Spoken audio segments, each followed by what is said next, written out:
This week, we're celebrating Christmas in July, but before that, we're discussing the experience of being at the grand opening of Diagon Alley, as well as Breadbox grand opening, Hot Dog Hall of Fame.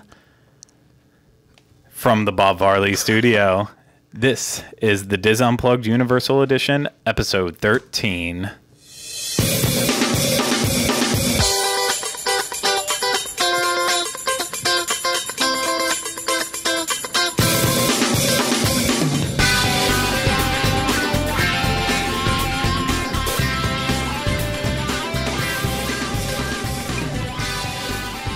The Diz Unplugged Universal Edition is brought to you by Dreams Unlimited Travel.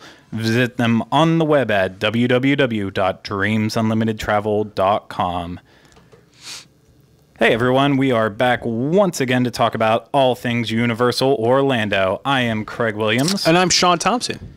And this week, as we said, we're celebrating Christmas in July, the most wonderful time of year to be celebrating the most wonderful time of the year. You're exactly right about that. Yeah. So it's a little early, but the whole idea about that is actually the fact that most people start planning their vacations starting in July, August, whenever they're going to be coming in December. Yeah. So it takes a long time to plan these things. You can't just, decide, oh, it's November, let's go to Orlando for Christmas. Yeah, and there's so much going on between Disney World, SeaWorld, and Universal. Yes. That we want to give you all the information we can about what's actually happening at Universal. Sure. For those who haven't been there before. If you've been there, you know it. It hasn't really changed. Sorry about that, but depending on how you listen feel and watch. I mean, we're hilarious. Listen and watch. Things might have changed. A couple things actually did. But I think the whole point of this really is to figure out if Universal Orlando is actually worth checking out during the holidays, just because Disney World does offer so many things. Disney has such a big reputation for really, I was going to use a sports reference and I lost it. Hitting it out of the park for Christmas. Does that work? I guess that does work. I mean, they do so much at Christmas time. You could go and probably not even hit the parks for Christmas at Disney World. But I think that Universal pretty much holds its own, so... I agree, but obviously there's a lot to talk about there, and we'll get to that later. But before we do that, I think it's time to talk about what's actually trending now at Universal Orlando. I agree. And first on the list is the obvious one, Diagon Alley. Grand opening happened last week. I don't think we've talked at all about Diagon Alley, have we? No, we haven't ever done a single or Harry show Potter. About it. Yeah. No, and it's about time we do, because if we haven't really faced the facts yet, Diagon Alley is here to stay, and Harry Potter is here to stay in Universal Orlando. It is. But they're not kicking him out. I thought they would have, but they decided not to. But in all seriousness, after years of construction, anticipation, Diagon Alley is now officially open as of July 8th. And we talked about 2 weeks ago that previews started happening for those who booked the vacation package. Yes, they did. As well as soft openings of the Hogwarts Express happened. One thing I do have to correct on my part is that I predicted that no guests would get into Diagon Alley until the grand opening, just because of stuff like the dragon not being completely reliable. You did say that. I didn't say that whole part, but Gringotts not being open. The point is, I said no one was getting in, and then like 2 days after we filmed that show, they did soft openings. Openings, and everyone got in. So I think we all pretty much know that you're an idiot and don't know what you're talking about. So we're good. But I wanted to go out on the record and admit that I am not as smart as I pretend to be. Yeah, that's really good. So a lot of people did actually get to step inside and see it. They did. I know. I went during the soft opening. Yeah, I got to see it once during then. However, I was actually there for the grand opening event. You were. That very early in the morning. Well, it started at 5 a.m. on July 8th. Yeah. That's whenever the parking structure opened for guests that were traveling from there. However, I also took advantage of the fact that the security checkpoints from the hotels were actually open as well, too. So there's that nice, convenient one that connects guests from the Hard Rock Hotel in Portofino that ends up being right beside the Universal Arch and right beside the entrance there. Okay, yeah. So I showed up there at 5 a.m. and I only had to walk about 20 feet to actually get there. Yeah. So, I mean, granted, I took the chance of walking down Vineland and Kirkman Road in the middle of the night to do that, which normally could result in getting stabbed, shot, this or that. Don't worry. I mean, Universal's in a great area. You're making people nervous. No, Universal's in a great area. And once you're on property, you're completely safe. However, anyone that says you're talking about 4 o'clock in the morning, 4:30 in the morning. So anytime you're walking around a city like that. Exactly. Yeah. So I kind of went in through that way. So I was right there. I was probably within the first 50 people that was actually there, which was really awesome to see that crowd just surging from behind. And, it didn't come on as strong as they actually wanted to. There was a big rush right at 5 o'clock, and then it kind of slowed down. But it was hard to really gauge that because at about 5:45 they actually let us in to make our way back, and then at 8 a.m. we were told there was going to be this grand opening ceremony there. So at 5:45 we got up to the turnstiles, got through the turnstiles. There was pushing and shoving. I mean, it got violent. That there was people crying because they were getting pushed around this much. Not because they were inspired and overwhelmed with emotion, but because they were being people physically assaulted. People were being crazy. And I heard that people lost shoes. Like a lot of people had a lot of things happen to them. And like now that it's all over, I've got to go out on a record and saying these Potter Watch people on Twitter, they were some of the most vicious people in the world. Okay. I mean, they waited out there 30 days for this thing to open. And they really showed it once it did open up how dedicated they were by just going insane on everyone else.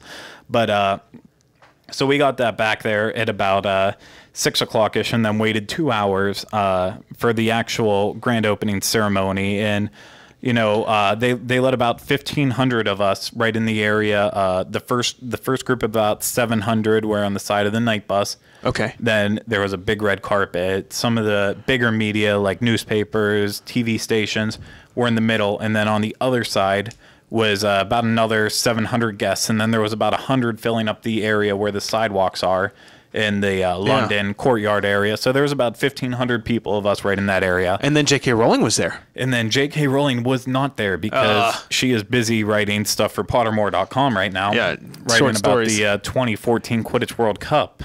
Did you read that? I did read that. Did you? I don't have a membership to that website. I probably need one. I mean, it took me a while to actually find the information once I was on the website. I do have, I have an account and everything. I'm like Axiom 14. I don't know what that means. But I got on there and I was able to read it. Yeah. But that doesn't have anything to do with that. Bill Davis came out and spoke on a stage real briefly and kind of said the whole gist of it, like now it's finally open. And then there was a nice fireworks show at 8 o'clock in the morning because everyone can appreciate fireworks in the daytime. And they look best in the daytime, I've always thought. They do look best in the daytime. Yeah. However, sorry. No, please, go ahead. So it opens up and then everyone just rushes in there, going straight back to Escape from Gringotts. Okay, everyone wants to get on that ride. Yeah, and I mean, it was so awesome because it was very similar to the way that Hogsmeade opened up in the first Wizarding World, in that there was a giant red carpet spread out all along the entire section, and team members were on the side, like shaking people's hands, giving high fives. Confetti was blowing everywhere, but everyone just kind of ignored all this and ran straight up to Gringotts. And they were giving away free ice cream and no one cared. I wish, but they weren't. But I mean, the line literally got so out of hand right away. Yeah. It was wrapping around Carket Market, all the covered area. Just basically, if you step foot in the land, they assumed that you were in line for this ride, and a new line would start behind you. Okay. I mean, it was that insane. The line jumped up literally to a 300-minute wait within minutes of this being open, and everyone just kind of ignored the fact there was a single rider's line happening. Yeah. So I put my stuff in a locker, which took an extra 5 minutes, and then I got in single rider's line. I was on the second cart that actually went out with guests in there. Yeah. But yeah, this was just insane. I don't think it was the grand opening that they were hoping for in terms of guests, because a lot of people have seen the picture of the opening day of the first Wizarding World of Harry Potter. I mean, this line just stretched forever. I'll be honest. I'm in that category. I saw the photo. of the way it was when Hogsmeade opened. And in my head, I just figured it was going to be this crazy mass of people all day long. Yeah. You see the lines through City Walk and in front of like the Hard Rock Cafe, even back past, even further, even to studios. And this was in Islands of Adventure at the time. And those lines spanning across the entire City Walk, I said, no way am I going to this. Yeah, and it ended up not being like that at all. The line, by the time I left it around 10 o'clock, I would say the line was maybe to about Transformers. Okay. Which is very, very significant. Yeah. That's definitely a long line. It wasn't over ridiculous, though. I know people started moving into the park freely around 7 or 8 o'clock, but that's kind of been the trend all week. Around anywhere after 5 o'clock, guests will start moving freely into Diagon Alley. They don't need a return time ticket. They don't need to wait 6 hours in the standby line. Escape from Gringotts is still posing a ridiculous line every day. There's nothing really anyone can do about that. Sure. That is what it is. It's just it's the main attraction there. I think for a lot of people, it's not personally for me. I don't like the type of ride or whatever, but I prefer the other things in Diagon Alley. But I think for the average guest, people want to get on this ride. Yeah. And I mean, it's an amazing ride. People deserve to ride it after waiting so long to see it. Yeah. I just hope that all these people aren't disappointed, because it's been getting up to 450 minutes wait. I mean, we're talking 7.5 hours in line just to ride this ride. Yeah. So I'm glad that it is officially open, and I hope it's not letting everyone down. I know I am in love with everything inside there. I don't think I've seen very many people that say that it's not worth the wait or the hype. Maybe not worth the wait. I mean, a 5-hour wait is a bit excessive for anything. Yeah. But I don't think it's disappointing anyone in terms of the hype. Well, good. But if we're going to talk about something that's actually disappointing. Wow. Okay. Yeah. Well, shall we talk about that? We went to one of the new. We did go to Breadbox. I was going to introduce it a little better, but we went to one of the 2 new restaurants that have opened up at City Walk recently, and Breadbox is one of them. And so we've heard about this for a while. We saw it at a few of the media events, and it was kind of touted as a gourmet sandwich shop. Yeah. And I don't know about you, but I love sandwiches. I know that about you. Everyone loves sandwiches. You and Joey Tribbiani. And Tribbiani. Yeah. I love sandwiches. So when I heard that these were going to be gourmet sandwiches, I had pretty high hopes. I was really excited. And then we saw some of the concept art. And then even when it opened, a lot of the photos looked fantastic. We saw a lot of the interior shots. And it just looked fantastic. So I was really excited to try this. And so then the other night, we actually got a chance to go over and try some of these sandwiches. And I'll be honest, it did not live up to my expectations. There is a fairly good menu. There are cold sandwiches, and then there are a section of grilled cheeses, which should be fantastic. And we tried a pretty good selection of them. We absolutely tried a lot. We got a lot of food here. I know I got 3 sandwiches. Not to eat at one time. I mean, we took a bunch home. But I think I got 3 sandwiches. I think you tried 3. We tried a salad. We tried the sides. We absolutely took a lot of food away from that, and I mean we made sure that we sampled everything, so that way we had a good sample size if we're looking at terms of being a kind of a poll in that way. But we had the brisket and grilled cheese sandwich, which was one of the things people were most excited about. We had a veggie sandwich. We had a fried chicken grilled cheese. We had egg salad. We had tuna salad. We had both soups, the chicken noodle, the tomato soup, potato salad, the Nutella milkshake.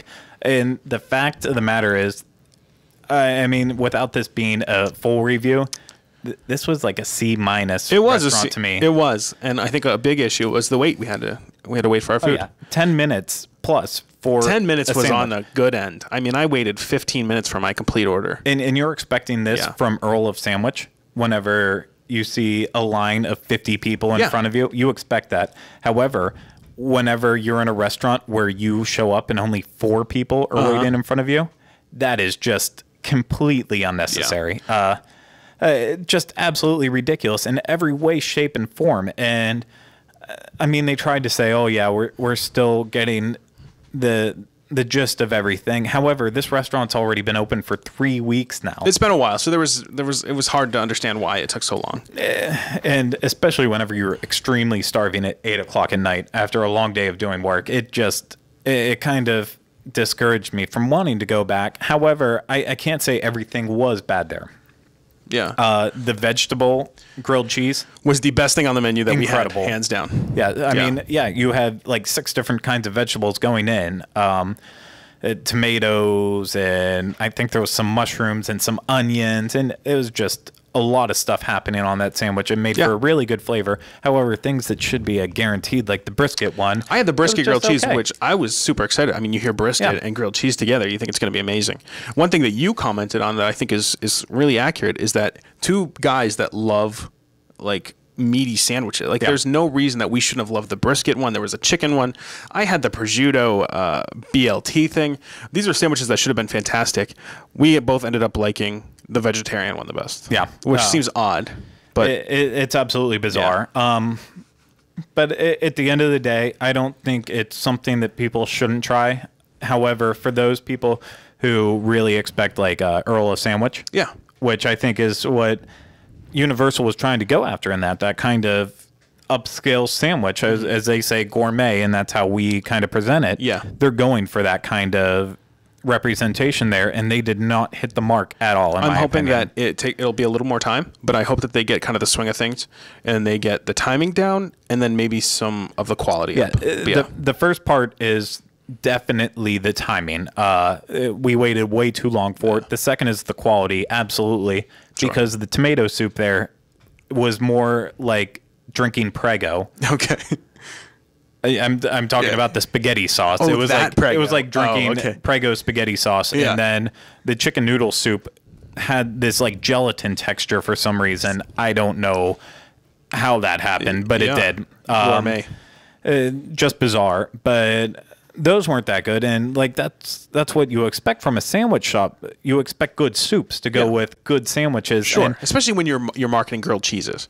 You think grilled cheese and soup together, especially tomato soup. And the sandwiches were pre-assembled. They were unwrapping them from saran wrap and then putting them on the grill to grill them, which... And the salads were pre-packaged. I mean, they were cutting lettuce in the back and then putting it in there. However, if it sits in a fridge for 8 hours, that's not a fresh salad. No. Go downstairs to a red oven and get a fresh salad that's made in front of you. Hands down better meal. Absolutely. Red oven. Yeah. So, I mean, eventually we are going to do a full review of Breadbox and give it our harshest treatment, as we always do. Because we're jerks. But for now, it's open. It's open. A new option. However, Switching a better gears. option. Yes. Let's switch gears a bit. Hot Dog Hall of Fame. Exactly. The best new restaurant, I think, but I might be biased in that. Oh. In the fact that I love eating stuff that's completely unhealthy for me. Oh, well, please, because I don't. No, I love hot dogs. Yeah. I haven't been able to visit the location since it's been open, but we did get to try a big selection of the hot dogs for one of our events, and so I do have a pretty good idea of the menu. Just really good quality hot dogs that I think are fairly reasonable in price. And another unique thing that they do is they feature different ballparks and style of hot dogs from around the country. Absolutely. Yeah. And I mean, we talked about it a little bit on the actual Diagon Alley show. That they have 9 different hot dogs from all around the country, and the way I kind of understood it is that they're going to actually switch them out too, and kind of bring in new ones after it gets old for a while. Yeah. But just in general, the ones they have right now are New York, Kansas City, Boston, Arizona, Colorado, Chicago, Detroit, Los Angeles, and then Milwaukee. And I mean, at the base of it, each one is either a sausage or a hot dog, and then a lot of them have onions, a lot of them have mustard. But just fantastic, and the whole seating area isn't that big in general, but they have a nice big screen that they're showing sports on. They were showing the World Cup in there. Okay. They were showing the home run derby last night on Monday, and that was kind of cool. I'm sure tonight they're showing the All-Star game, assuming everything happens with that. But it really is a nice place to relax. And the number one thing I noticed, not a lot of people were actually getting food from here. They were kind of going past and checking it out, looking at it, kind of getting an idea. but they weren't really staying there. One thing I do want to point out is that it's nice in the fact that it's just a walk up. Yeah. So it's fairly easy to just get up there. You wait in a small queue, and then there's windows that you order from, and you're still outside. It's to describe the location. It's in between the Universal Studio Store and Anahito's, I would say. Yep. Kind of in that general vicinity. That's a good way of saying to the side of Emerald's. Yeah. To the left hand side. And, it's definitely in a place that's very accessible. The downfall on it is that a lot of people think hot dogs aren't healthy. Think or no? Both. All right. Granted, they're not. But at the end of the day, if some of these hot dogs scare you off, the ones from the 9 ballparks, you can just get a plain hot dog. They do have very basic. They have a smaller basic menu. Yeah. And they'll work with you. If you don't want something on it, then they'll work around it. They'll find something that actually makes you happy with it. They also have fresh cut skinny fries there, and they have potato chips that you can get with it. Your standard Cracker Jack ballpark fare. Despite the fact that it really isn't the healthiest thing to get, it is one of my favorite additions to City Walk. So I also want to point out the cool seating, which are like the baseball. Oh, yeah, absolutely. Stadium seating from different ballparks around the country. So you might know a little bit more. I know they had one from Cincinnati. Oh, yeah, they had Cincinnati. Yeah. They had some Boston ones, some New York ones. I mean, basically, the big ballparks. Yeah. They kind of tried to represent it there with one of the actual stadium seats. They're the vintage folding stadium seats, and they're all in a nice row, kind of, stadium seating. They're on tiers. However, I sat there. I sat in the Cincinnati Reds one because that's my team, and I tried to watch the home run derby competition, like I said, and I couldn't really see the screen from those seats, which was kind of upsetting because they are covered. Yeah. So whenever you're looking straight up, it kind of blocked the actual screen. TV. But, it's still like really fun, especially if you're that sports fan who feels like they live in Orlando or they're coming from there and they want that connection with it. Like for me, I haven't been to Cincinnati Stadium in how long now? So the fact that I could sit in a Cincinnati seat while I had my Milwaukee sausage, which doesn't really add up there. Okay. But the fact that I could have that and I'm sitting there and it felt it's a good awesome. Experience. Yeah. And it's I would assume fairly quick. Extremely quick. And you can see in the window everything that they're doing. Oh, good. So they're not like that kitchen is completely wide open. If they drop something on the floor, if something happens, someone sneezes on it, you are seeing it happen right there. You'll see it happen and then you'll eat it anyway. No indoor seating. But you can see the kitchen, so I'll take that sacrifice. There you go. Okay. But I think that's actually going to do it in terms of the food. Yes, let's move on. So I want to shift gears onto something that we talked about last week, and that is a new water park. Okay. So last week we kind of talked about the new hotel room, or 2 weeks ago. Because there's a piece of land that Universal is actively developing. Exactly.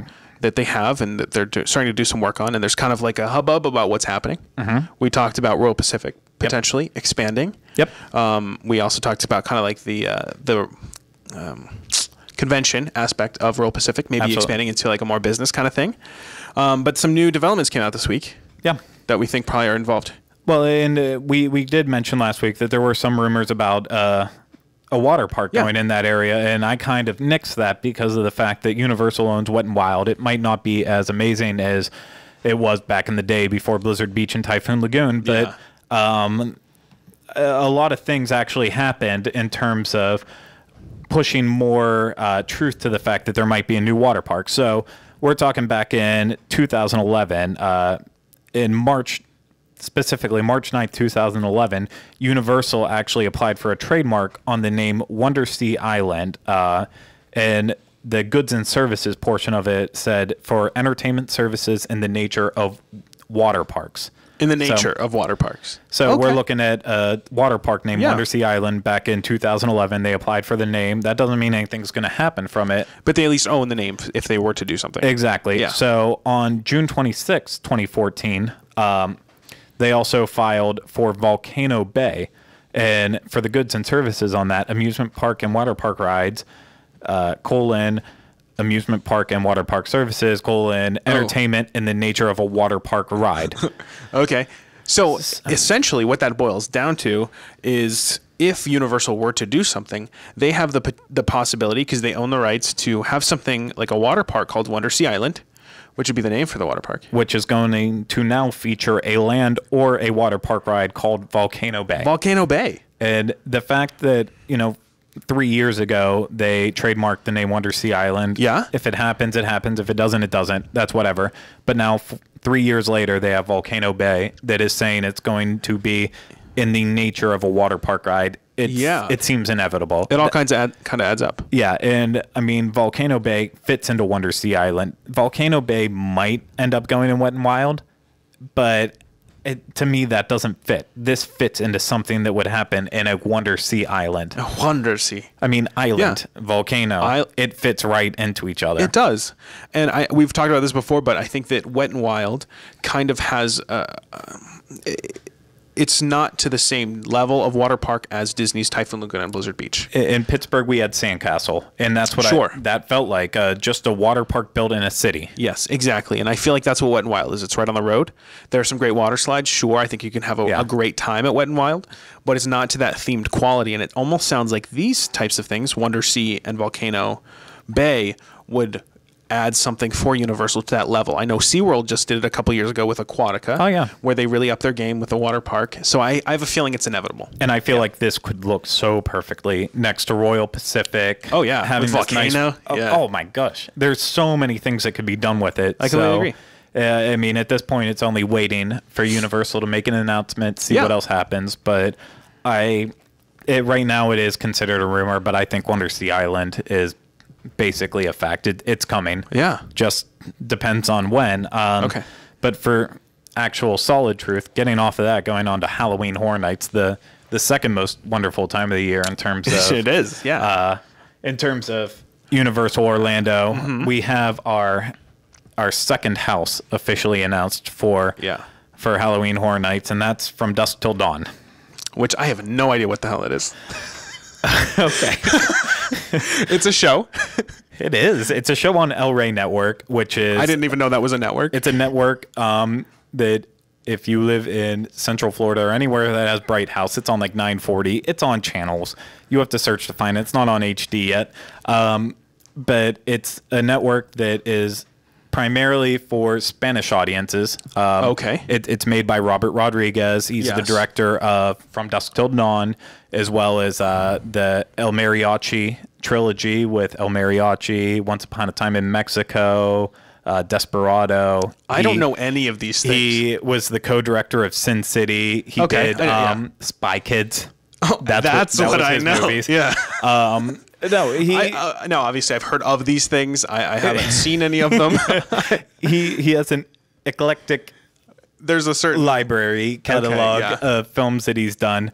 From Dusk Till Dawn, it was kind of a cult movie. It starred George Clooney and Quentin Tarantino. When was this? Out of the camera, 94. I want to say. Okay. Very, very, very early on. Okay.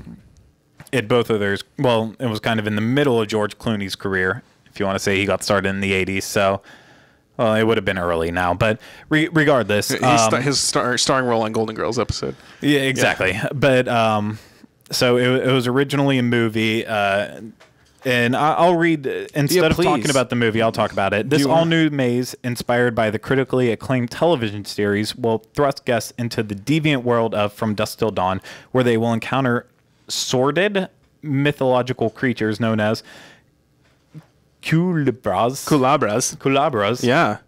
Serpent-like vampires who have tormented the earth for centuries. Thank you. Residing within the elusive and sinister nightclub, The Twister, which I believe has been censored. Yeah. I don't think that's the actual name of the place. We won't go there, though. Located just over the Mexican border and above cursed ancient ruins, the culebras proved to be a band of immoral and depraved beasts with a deadly agenda. So, yeah, I mean... I haven't watched the TV show yet. They just finished up their first season. I can't find it on demand or anything to watch it to really. I'll try to find before. It. Yeah, absolutely.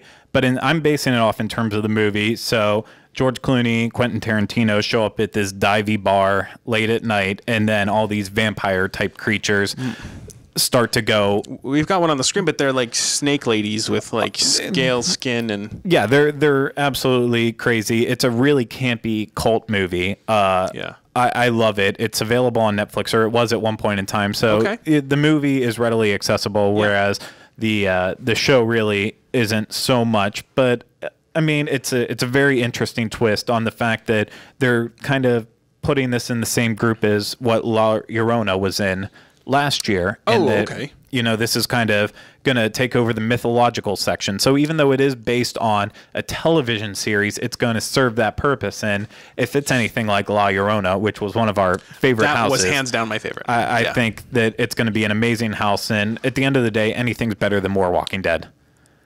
I agree with that. Because I haven't seen Walking Dead, but I will catch up before Halloween Horror Nights comes around. Yeah. So I think it's interesting that this will be both at Universal Orlando and Universal Hollywood. Which right now, the two houses that have been announced from Dusk Till Dawn and Walking Dead are both going to be in both locations. Places. Yeah. So it's time to start announcing some houses that are only going to be in one and not the other. I think the next thing that is going to happen, though, is that The Purge is going to be announced. I've heard that. They've done rumors for that. They've done like teasing. Like exactly. Sneak peeks. The sequel is coming out this Friday, so the day that this show is actually going to be released on YouTube and on iTunes. And the first movie was successful, and it's got a great premise. One night a year, everyone is free to kill whoever they want. I haven't seen that yet. Have you seen it? I didn't watch it. Okay. It doesn't... I don't like slasher films, as weird as it sounds. I love Halloween and I love horror movies, but I'm less of a gore kind of I'm thing. more like a Trick or Treat, that kind of there is some slashing, but at the same time there's a little bit of a mythical sense and a little bit of fun to it. I know that this will never happen, but I'm still holding out for a True Detective Carcosa, and that could happen. House. I would go crazy for that. I hope it does happen. But I think it's pretty rare. I think it would be very hard to get the IP from HBO, and I think that whole process would probably be pretty tough. But yeah, I would just go crazy. Oh, my God. No, and so I'm expecting more information to start coming out in the next few weeks. But, yeah, that's announced, so we have two things to look forward to for Halloween Horror Nights. Yeah. Nothing else, but I think that is basically going to do it for everything trending now at Universal Orlando. So before we discuss anything else, I think it's time to actually reveal the location of the blurred image. Should we? Yeah. So we did last week. Just to review a little bit, in case you didn't watch last week or 2 weeks ago, our last episode, we had a kind of game prize, whatever, that we put out an image that was blurred, and then through Facebook, Twitter, whatever you guys did, we took in responses for what you guys thought was the subject of this photo, and we told you it was someplace at Universal. And we got a lot of responses. I was really surprised. A lot of people are using the Diz Universal hashtag that we put out. Which is exactly what we wanted you to do. Yeah. So it's been very nice. Thank you so much. And there were two very common responses to what this photo was. Yep. One was wrong, one was right. I'll say the wrong one first. A lot of people thought it was Ripsaw Falls. It was not Ripsaw Falls, but thank you for guessing. Yeah, it was a fairly good guess. But should we reveal what the real answer is? Or we could wait until the end of the show. All right. Well, I think we should talk about it now. We're going to talk about it now. It's Poseidon's Fury. Is it? At Islands of Adventure. Well, hold on, though. I want to look at this one more time. That does not look like Poseidon's Fury. Yeah, it absolutely does. It does? Yeah. Okay. Well, shall we show it? Yeah. So it was Poseidon's Fury. So everyone who said Poseidon's Fury and used the hashtag DizUniversal, tweeted it or posted it on Facebook or on our YouTube channel. Yes. Everyone who did that was entered into the drawing, and the winner of that was going to receive a $50 American Express gift card, because American Express is the official card of Universal Orlando. As everyone was receiving that, or just... No, not everyone was receiving that. Everyone was entered into a contest to have the chance to receive a $50 American Express gift card. We appreciate your comments, but not that much. Yeah. So everyone had the chance to win this, and we ultimately had to randomly pick one winner, which was tough because we love all of you, each and every one of you. Oh, yes. And fortunately for Michael Flynn, he is the winner of a $50 American Express gift card that can be used at Universal Orlando. And unfortunately for everyone else, you didn't win. No, but thank you for trying. But yeah, thank you for trying. Yeah. So, and you gotta love Michael Flynn. I mean, he's the Lord of the Dance. Isn't he? Flatley Flynn. Yeah. Yeah. Same difference. Yeah. So, thank you very much for responding correctly, Michael Flynn, and we'll be reaching out to you to get your $50 American Express gift card to you. And that's a good time to mention that we have a new fun game that is going to actually happen for this show and for next week. It's not so much a game as it is us being absolutely ridiculous as always. Yes. But Sean's going to explain it here. And should I explain? Okay. Yeah, go ahead. So basically what we're going to do is we're going to put another photo on Facebook and Twitter, which we'll do that. But what we want to hear from you guys is what you think is either happening in the photo, what you think of the photo, or you can even caption the photo if you want. If you think that someone said something funny in the photo, let us know what you think. Yeah. Just try to make us laugh. At the end of the day, all you have to do is hashtag it with Diz Universal. Yes. And for everyone out there watching right now, this is the picture. Yeah. So to just briefly describe, even though you will see it on Facebook and Twitter, to the audio listeners, basically it's a picture of Robbie Coltrane, Donald Gleason, and Warwick Davis during the Diagon Alley media preview, saying something ridiculous. Warwick Davis looks a little angry, and Donald Gleason is cracking up. So it's a pretty good photo. So have fun with that, and let us know what you think. Yeah, let us know what they said, what you think they were saying, what was happening. Just general comments Hashtag about life. Diz Universal on it, and you will have the chance to win a $50 American Express gift card that will be going up in the show notes, as well as facebook.com/Diz Unplugged. And for those who are confused on how to actually get to us on Twitter, you don't actually have to even tweet it at myself, which I am Teleclaster, and then Sean is Sean Thompson on Twitter. You don't have to do it to us. You don't have to. But you can if you want to. I mean, hey, you can do that at us. You can do it at Diz Unplugged. You can do it at the Diz. As long as you have the hashtag Diz Universal on there, we will find it. So that is the goal this week. Come up with a fun caption for that. But with that, I believe it's time for our spotlight on the universe. Oh, wow. So fancy. I know. That's really good writing. I'm still in love with that cheesy kind of title for that. But, I'm glad someone is. It works. Yeah. And this week, as we've talked about already, we are celebrating Christmas in July. It is, just like Hallmark Channel.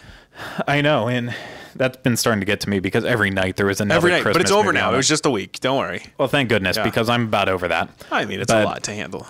So, as we said before, everyone is starting to get into the mood to plan their holiday vacations to Orlando around this time. I mean, some people are going to wait later. Some people already planned it. A lot of people already have, yeah. However, for those that plan 6 months in ahead, this is your time. It is your time. And we're going to help you out with Universal as much as we can. I think the first thing to kind of say about this is that the holidays at Universal don't quite start as early as they do at Disney. No. Disney, I mean, the Mickey's Very Merry Christmas Party, that starts the second week of October, basically. No, it starts the first week of November. Basically, what happens is once Halloween's out the door, Disney puts up the Christmas stuff, which benefits a lot of people. I think a lot of people complain about that. Yeah. In the fact that it gets pushed earlier and earlier. But I understand why people would kind of want to expand that and be able to experience it when they normally couldn't. But I'm still waiting for Mickey's Very Merry Thanksgiving Party. They practically have that. Where they just give away turkeys. Well, turkeys. Yeah. Okay. Yeah, it is Christmas themed, but you want it to be turkey themed? I do. All right. Well. But Disney does it at that time. Then in Epcot, it really starts right as soon as Thanksgiving's over. So on Black Friday, then you start up with the candlelight processional and their holiday fireworks. Yeah. At Universal, it's a little different. They actually start in December, which that seems a little late for people that really enjoy celebrating the holidays. Christmas in December? Jeez. Christmas in December. Who does that? I start listening to my Christmas music in September. I've already started. So last year they started on the 7th. Yeah. So we can't officially say when they're going to start this year. They haven't released those dates yet. But last year they did start on the 7th. And so we kind of want to run through everything that actually happens there so everyone's on the same page. Yeah, we all got to be on the same page about Christmas. Well, that way you can plan accordingly to what's happening. Yeah. So I think the best place to start is Universal Studios Florida. Let's start there. Just because they offer the best transition from Thanksgiving into Christmas. And by that, I mean the Macy's Holiday Parade. You do. And this is exciting for me because I love the Macy's Thanksgiving Day Parade. Yeah. We've watched it every single year growing up, and I still watch it. And so the fact that they bring in some of the original floats to Universal Studios and they parade them down the park. And I get to go see them. It's very exciting because I've never been to New York City on Thanksgiving to see them. And by some of the original floats, we also want to stress that these aren't the greatest floats at the same time, too. I mean, we're not talking about Snoopy is showing up there and Garfield's not coming. I mean, they have some floats that are they're not technically floats anymore, but they're on the side and they're just blow up balloons and that'll have some of the more favorite ones there, but it's almost like the A- B+ cast of balloons that are coming out there. Maybe. I don't think I would be so critical as to say that. But you've got the very quintessential ones. You've got the Macy's stars. Yeah. The red stars. You have the Pilgrim people, right? Those are there. Yeah. Yeah. You've got Santa Claus at the end, which is fantastic. Yeah. And in his goose sleigh, whatever, there's a goose involved. He's holding a bell. Yeah. I don't know. It's just it's a quaint little parade that I think incorporates what we've all, grown accustomed to seeing on TV into a theme park experience. And I think that's what makes it cool for me. No, and I agree that it is something that people see on TV and they definitely do get a good representation of it in the park, and it's kind of awesome that the Rockettes come out. And there are the Rockettes. How could I forget about the Rockettes? Yeah, they do some canning and they walk around, but they just saunter down the parade route. But at the same time, I don't want people to think that this is like the end all be all of parades. First off, this is not the Macy's Day Parade that you see on TV. There's no way it could be. Al Roker's busy. This isn't the Disney Christmas parade you see on Christmas morning. This isn't even the Disney parade you see if you go to one of the of the Christmas parties. It's not to that level. This is great for Universal. I enjoy watching it. However, my main problem with the holiday parade is this obnoxious song that they kind of play throughout it, and it's probably not as bad as I think it is. It's not as bad as you think it is, because I've only seen the parade a couple times and it didn't affect me, but I understand as someone who has had to sit through it for a while that it probably got on your nerves. But it's just, so I'm playing it right now as we're talking about it, just so people kind of get the idea. Yeah. But it's this weird mix where like they do have, as you can hear in the background, they have actual marching bands from schools. Yeah. They come in from all around the country and they kind of do it. But at the same time, they have this "It's a Holiday" song going on as well too. And what's wrong with saying it's a holiday? There's nothing wrong with saying it, but it's just this big bold song, and there's so many parts of it working together, and I wish I could love it more, but I think a lot of that has to do with the song that plays in the background the entire time. I wouldn't let that ruin it for you. Well, I mean, I understand. It could have been a lot more Christmassy. Yeah. They could do a lot more Christmas music. It's kind of just a basic festive marching band song. Yeah. It's not so specific to Christmas, which is a little weird. But, I mean, it's Macy's. I don't know. No, so, but do we have any pictures or anything that we can actually show the floats? Oh, shall we? I mean, just something, because I feel like at the same time too, people get the idea that the Macy's parade is all these huge flying high floats, but and they're definitely not small by any means, but they're not the big ones that you're always going to see on the parade. There are definitely some big ones, and like last year the hippo was from the 20s, and all of a sudden it made a debut on the actual Macy's Day Parade, and then they came right down to Orlando to give all of us the first look at it, and that was pretty neat. Yeah.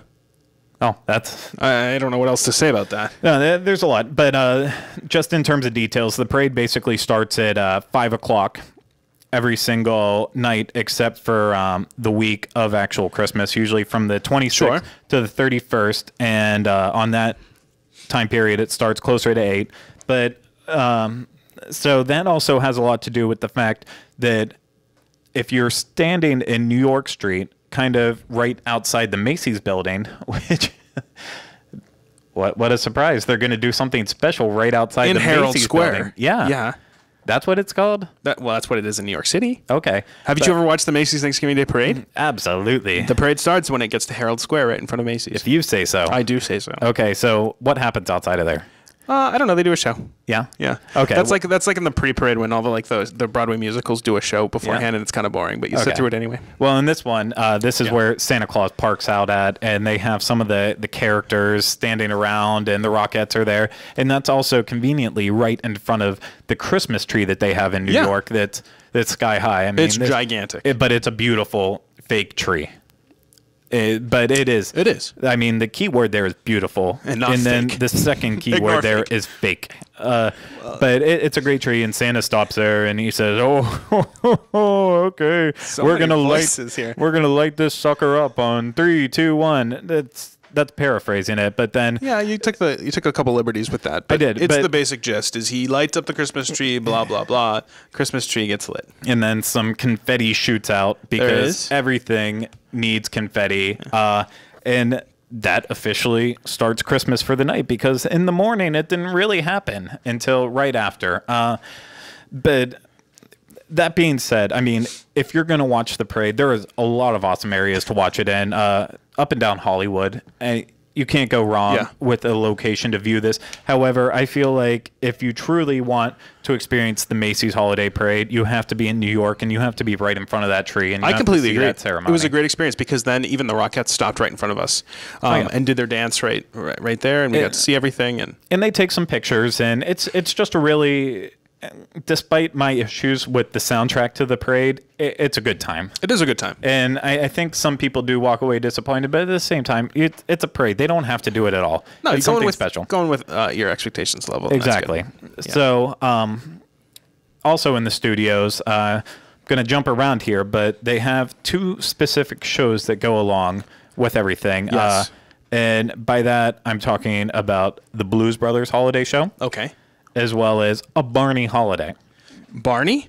Yeah. Everyone's favorite purple dinosaur? Yeah. Well, we'll start with Barney just because. I just said something. Okay. Did you? About Barney? Yeah. Oh. I must have ignored it. Well, let's start with Barney. Okay, Barney. Yeah. So Barney and Baby Bop and BJ, they all come out and lead the audience in a sing-along of holiday classics, including Jingle Bells and Frosty the Snowman. All right. Now, I feel like this is probably geared towards families and kids. Yeah, if the Barney show creeps you out in general, this is probably not something you want to hit. If you like it, have fun. Okay. I think a better example of the holidays and in Universal Orlando is the Blues Brother holiday show. Sure. So the Blues Brothers usually gets a nice crowd coming by. I mean, they kind of drive their car through the street, and that's the announcement to go over to New York, where they're playing on Delaney Street. Mm-hmm. And then they do a nice 4 or 5 song act, and it's a lot of fun. You usually get about 40 or 50 people around there watching. In the holidays, they kind of change things up a little bit. Instead of playing their normal set, they'll do stuff like Santa Claus is Coming to Town, Blue Christmas, Run Rudolph Run. Is Aretha Franklin there? Yeah, no, it's the same. Okay. Not the Aretha Franklin. It's Aretha Franklin. She's got contract obligations. Oh, I'm sure she does. And hats to wear. And that she's old and she doesn't want to go into Universal Orlando to do this. That has something to do with it. It has a lot to do with it. Okay. But then they also do a little bit of a twist on some of their classics. So normally they'll do stuff like Jailhouse Rock and Soul Man. However, they get totally crazy and they change it into stuff like Santa Claus Rock instead of Jailhouse Rock. Oh, okay. And that was hard to figure out. Instead of Soul Man, what do you think they're going to do? Snowman? Oh, yeah, because you're a snowman. There you go. I feel like we could make a complete album of Craig singing out of this show. You can. I'm really glad you're singing so much. It'll be on sale in the Diz store for $9.95. $9.95. Starting never. So those are both little unique offerings that happen in there. The Blues Brother holiday show actually works out well because that whole New York area is really decorated well for the holidays. I mean, the entire park isn't decorated really well. However, New York is overdone because of the holiday parade and all that. And sorry, what's the name of the park again? We're in Universal Studios. Yeah. What? No, what's the name of the park in New York? Central Park? That's Herald Square. Herald Square. Good Lord, what's happening? What is the name of Herald Square? What's the name of the park? I don't know. So in Herald Square they'll have stuff set up like they do in Mardi Gras with cocoa and they have stuff around. Roasted chestnuts and all that stuff. Okay. So it adds for the atmosphere there where it might lack in other areas of the park besides the balloons being set up. Yeah. The big thing that really does happen on the weekends, specifically Saturdays and Sundays in December, usually for only about 3 weeks, very limited time, Mannheim Steamroller will play concerts starting at around 6 o'clock. So giving a couple minutes after the parade's over, then you make your way over to the stage, the music sound stage that's right in front of Rip Ride Rocket. And Mannheim Steamroller will put on about an hour concert. This is amazing to me because we grew up listening to their Christmas CDs, as part of our Christmas music. And the fact that they're putting on a show for free that's included in park admission is a pretty big bonus for me. Oh, yeah. No, it's an amazing show. And I've seen them a couple times, and it's going to kind of segue us into the next thing we're going to talk about. But the reason why Mannheim Steamroller comes there in particular is because they have a hand in the Grinchmas Hula Day Spectacular show. Which must make them feel so proud. So for most people thinking they're going to hear all Mannheim Steamroller hits in this show, you're not wrong. You're going to hear it. You're going to hear... all your favorites. You're going to hear all the favorites that you hear on Time Life TV commercial. But a lot of the show, I would say at least half of the show, is dedicated to replaying the songs that you might have heard earlier in the day when you went to see the Grinchmas Hula Day Spectacular. So half torture, half good music. Yeah. I mean, the real torture comes into whenever it's 90 degrees in December and you're watching this sweating and saying, how can I get in the Christmas spirit watching this? Not by seeing people with prosthetic noses.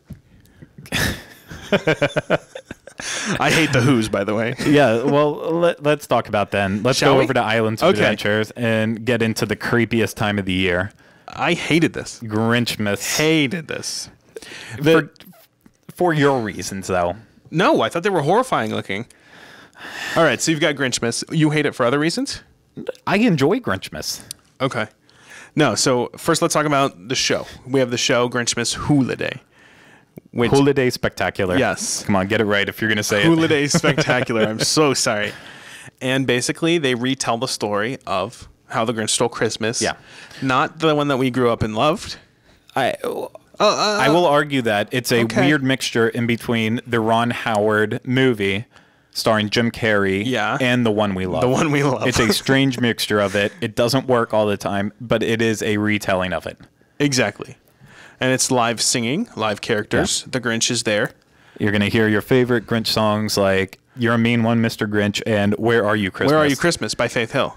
Sung by a Cindy Lou who is no more than 32. She's very old. She's long in the tooth for Cindy Lou Who. Let's just say that. In more ways than one. I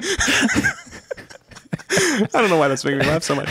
So it's a very popular show. Yes. Grinchmas in general is kind of isolated to Seuss Landing in that every inch of Seuss Landing is decorated for the holidays, which is really nice. Yeah, it is nice decoration-wise. Yeah, and Sean's problem is that the Who's all walk around and they're the Streetmosphere characters. Yeah. And they're horrifying looking. They not only have fake noses, but they have these huge fake prosthetic snouts. Yeah. That upturn their nose, and it's just like, it's so weird. Like you can see the seam on where it touches their skin, and it just looks so weird. Exactly like you would see in the Ron Howard movie. Yeah. But they're all walking around, and it's really well decorated. That has to be said. It's amazing. Yeah, no, I completely agree with the decorations. And the show is very popular. You need to get there probably at least on busy days, I would say 45 minutes to an hour in advance. On slower days, half an hour or less. Usually I typically had to wait on average about 20 minutes for the show anytime I've seen it. And the show's about 27 minutes long, and like I said, it goes through the retelling. You have a narrator who tells the whole story, and it's all live action, all live singing, which is refreshing. It is. Compared to, they could just use the recordings. They could use the recordings. Yeah, there's not live music. It is the recordings of Mannheim Steamroller, but they did the entire score for the show, and then there's the live singing with it. And I mean, you'll have times where you have dud actors that aren't as good, but then you'll have times where you have really good talent in that show singing. Exactly. So I think it's definitely something to try. If you're afraid of the Who's, sit in the back. Which I did. Enjoy the music for what it is. If you can enjoy a little bit off-key singing of Where Are You Christmas. Yeah. Not quite on the I don't Faith think you're Hill going level. in there expecting Faith Hill. Yeah, well, the national treasure, Faith Hill. But we should expect that. The best part of the show is actually Max, the dog that is in the Grinch tale. They actually get a real It's dog a real dog. from animal actors. Yeah. That looks like Max, and he's always adorable, and he rides out on the sled with the Grinch at the end. He's so cute. And everyone just wants to go insane and try to steal the dog. But that's my favorite part of the show by far. But Grinchmas just doesn't end with the Holiday Spectacular. It doesn't. It also, there's a Grinch and Friends character breakfast. So if you're afraid of the Grinch and But the love Who's, pancakes? but you love pancakes, You have a hard decision to make. You do. You have to choose if you're going to sacrifice some creepy gatherings from the Grinch and his friends, or if you're going to enjoy your character breakfast. But I haven't done this, but you have. I haven't. You haven't, but we know of it. We've seen videos and everything. We have friends that have done it. Yeah. There's Unplugged did it in the past. We have a video. Yeah, that's true. Essentially, there is a full character Jim Carrey impersonator. Yeah. Grinch that walks around and torments you as you eat your sausages. Yes. So if that's your kind of thing. Do you have any pictures of the Grinch to actually show? Let me see. Yeah, I should actually. Because I feel like a big part of this is you have to understand how creepy he actually is. He's horrible looking. So if you want to actually interact with that guy whenever you're eating your breakfast, then by all means, go ahead and do it. No, I've never heard any bad things about this breakfast. No, I think it is what it is. I think people like it, but no, it's a very popular thing. You need to have reservations far in advance. It's suggested. There's several seatings for it throughout the day. The times vary depending on what year it is, but overall, I think Grinchmas is just it takes over that island so much that they don't really need to offer that much else in Islands of Adventure. However, they do. So I just have to mention, in the Wizarding World of Harry Potter, they decorate some of the doors, and they'll put wreaths on them. You said there were wreaths, Yeah, so like in Ollivanders, they'll hang a wreath on the door, and some of the candy shops and stuff. I know it's been a big thing that people in the Wizarding World want to wear their scarves and their gloves, even on days whenever you don't need it, but just to get that feeling that it's actually more Christmas-like in there. Sure, yeah. They want to have that kind of atmosphere, and I think it would be great if one day they can get to that level where they can celebrate Christmas more. But despite that, in terms of Islands of Adventure, there's not really a lot else. Just because there's not a lot they could do for Christmas there. It's not a Christmassy park in general. I disagree with Hogsmeade, because I feel like that land in particular really lends itself to that kind of environment, because there's already snow on the roofs. Do you think there's room to do more than just wreaths? I absolutely do. I think that they could even switch over some of the music themes to John Williams' Christmas themes that he scored for Harry Potter. I feel like that's a missed opportunity. Yeah, I think that absolutely should happen. Yeah. However, it doesn't. But I meant more in the sense of like, how do you celebrate a very merry Jurassic Christmas or Port of Entry or Marvel? Like there's Marvel and Toon Lagoon. Yeah. Obviously, that would be difficult. You're right. Lost Continent, but Port of Entry do have the Christmas store. Exactly. Yeah. And I mean, that's something that's actually open year round, though. So we can't really say that. But I mean, it's kind of like at Downtown Disney. You have the Christmas shop that's open year round.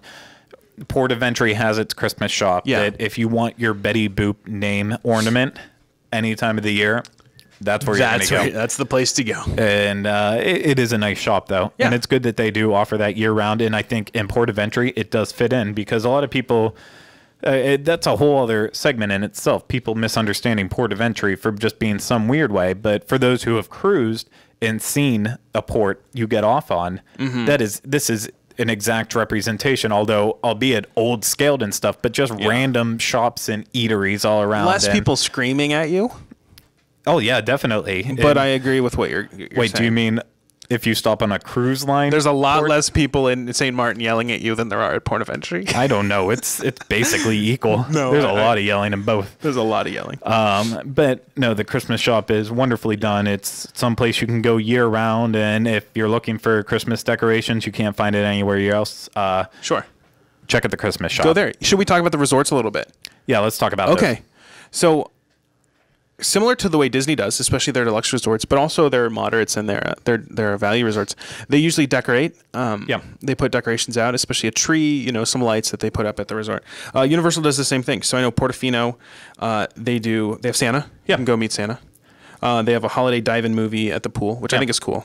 It is, and that's something that I think will be transferred over into Cabana Bay. I would hope so. This holiday season, because they already do a movie beside the pool, so I think it would make totally sense. I would love for them to do some cool retro movies like that. Especially like 50s holiday movies. Exactly. Like I would want to see It's a Wonderful Life and even going into White Christmas. That's a lot earlier, but yeah, that would be great.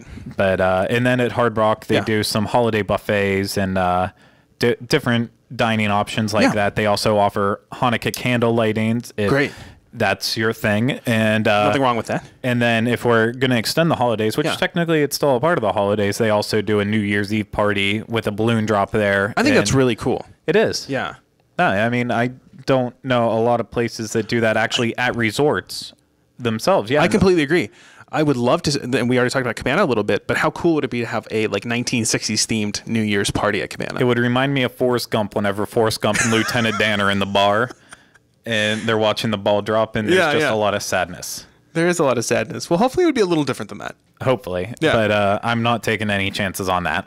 And at Royal Pacific, you can also see Santa there. There's some cookie decorating, Hanukkah candle lightings, and then a tree lighting there, which inevitably is going to end up being a palm tree because it's Royal Pacific. Royal Pacific, yeah. Nah, it's a real tree. Maybe. Oh, okay. Oh, I don't know. Okay. But then to just wrap it up, I want to talk a little bit about City Walk because we already hit on Hard Rock that they have a New Year's Eve party. City Walk doesn't really do much in terms of Christmas. Okay. However, they do have a New Year's Eve party. So in the past, there was always on New Year's Eve, they did a headlining band. So, I mean, we're talking the Big Bad Voodoo Daddy. Whoa. Three Doors Down. Oh, my God. These names. No, I think Three Doors Down actually did do it. Okay. Big Bad Voodoo Daddy didn't. But we're talking about a mid-level band that was popular in the early 2000s. Would headline an act there. This and is a hard ticket event? Party. Is this a hard ticket event or is it open? Absolutely. Hard ticket. Last year, they kind of changed it up and did Eve 12/31/13. Okay. Pretty intense name. Yeah. And what they did, it's based off of a movie with George Clooney and Robert Rodriguez. Absolutely. Yeah. So what they did there was unlimited gourmet cuisine. Unlimited. And we're talking about filet mignon, lobster was available. So unlimited. How much is this? It was $99 if you bought it ahead of time, and then I believe like a week before, if you bought it up until that night, it was then like $120. Oh, okay. So very expensive. Yeah. And then they also had 6 party zones located out all throughout with the clubs, and the clubs were each offering signature drinks. I don't believe these were in the price. Honestly, it sounds like it's not if there's a concert involved too. Yeah, I don't think there was. There wasn't a concert involved in this one. However, they had DJs at each of the clubs, specialty DJs. Yeah. Then they had a huge dance floor. And then you did get champagne at midnight. And that would be a included. Big toast. Yeah. And that was included. That's pretty cool. So it's not something I've done. I usually, on New Year's, I try to have better plans. Well, I don't want to say that would be bad plans, but I usually try to involve my plans with watching fireworks somewhere. Okay. That's how I celebrate New Year's anymore. This would not include fireworks. You don't get fireworks. I mean, the studios will shoot off some fireworks, but it's not going to be great. So it is something to do on New Year's, if that's what you're looking for. I think this would be a very big party atmosphere. Yeah. I would imagine if you're staying at a resort close by, this would be a cool option to go to City Walk, kind of party the night, and eat all the food and unlimited lobster, then go pass out. Exactly. Yeah. So I can't speak for anyone else saying if this is what they would want to do. It's not something I would personally want to do, but it is an option for those looking for something different to celebrate New Year's if you might want to completely binge eat and then also spend a lot of money on alcohol. Nothing wrong with ringing in the new year that way. Nothing wrong with either. Yeah. But in terms of the holidays at Universal, before we start to wrap things up here, I just want your general idea on it. for or against the holidays at Universal? What's your official stance on it? Well, I don't think I could say I'm against the holidays at Universal. I think that they do a good job. I think there's areas for improvement. Yeah. But I think in addition to what a lot of people would come down to Orlando to see at Disney World, it's a nice little kind of addition to that trip. Yep. You would go over, you'd see different things. Like, you're not going to see the Macy's or a small section of the Macy's parade at Disney, but come over and experience some of those things. I think it's a good way to kind of change things up if you're really familiar with the way that Disney does their Christmas.